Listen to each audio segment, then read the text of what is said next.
Na mkiamua kutufilisha, mkue mnatufilisha na photos and videos za recent. Si ni sawa? Msikue mnatufilisha na vitu za kitambo. Sijui 2017, 2018. Sasa hizi tuko 2025 bana. Labda hapo ndo mtu alipata ka chance ka kuenda Saudi Arabia ama Qatar kubadilisha maisha. Sasa unatupostia ka video ama ka photo ka 2018 kiwa pale airport, my friend. Kama umeamua kama ni must utufilishe, we tufilishe tu na the current photos and videos.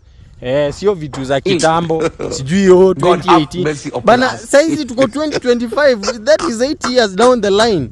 Sio hata 2025 yenyewe inakaribia kuisha. Alafu sasa uko hapo tu unataka sasa tusikie vibaya. Hapana, bring the current photos and videos manze. Okay.